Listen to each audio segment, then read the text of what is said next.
Hello बच्चों, let's read the question. The question says how is work done by a force measured. ठीक है बच्चों, तो हमें ये बताना है कि किसी भी फोर्स के कारण जो वर्क डन है वो कैसे मेजर किया जाता है। ठीक है बच्चों, तो इस क्वेश्चन को करने के लिए हम क्या करेंगे, की कंसेप्ट अप्लाई करेंगे और की कंसेप्ट के अंदर हम फॉर्मूला देखेंगे।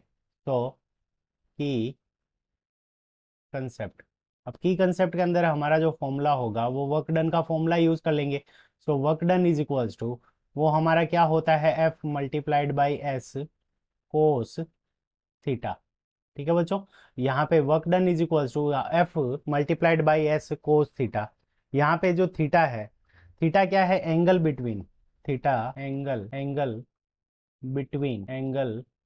Between F and S, angle between force and displacement. ठीक है बच्चों, एस यहाँ पे हमारा क्या है, डिस्प्लेसमेंट है।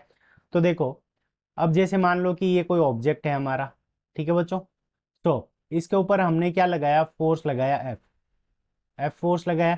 तो इसके अंदर डिस्प्लेसमेंट कितना आ गया, मान लो ये यहाँ से यहाँ तक आ गया, और ये वाला जो डिस्प्लेसमेंट है वो हमारा क्या है, एस है।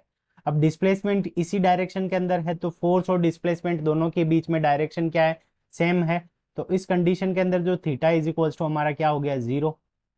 तो इस कंडीशन के अंदर work done by the force, तो ये जो एफ फोर्स है इसके द्वारा जो वर्क डन हुआ है वो क्या हो जाएगा, एफ एस कोस 0 डिग्री। ठीक है बच्चों, एफ एस कोस 0 डिग्री।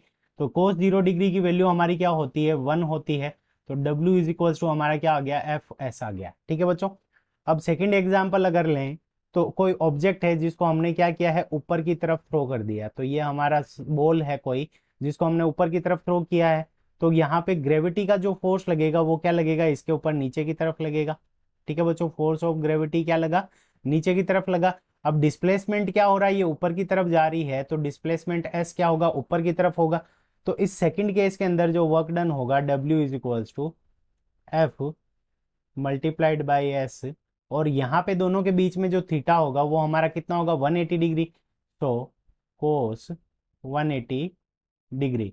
अब कोस 180 डिग्री की वैल्यू हमारी कितनी होती है, -1 होती है। तो इस कंडीशन के अंदर जो वर्क डन होगा वो हमारा क्या हो जाएगा, -एफ एस। तो वर्क डन देखो पॉजिटिव भी हो सकता है, नेगेटिव भी हो सकता है। और वर्क डन मेजर करने के लिए हम क्या करते हैं, फॉर्मूला यूज करते हैं, W is equals to F S cos theta. और थीटा यहाँ पे क्या होता है, angle between force and displacement. So this is our correct answer. I hope you understood it well. Best of luck, thank you.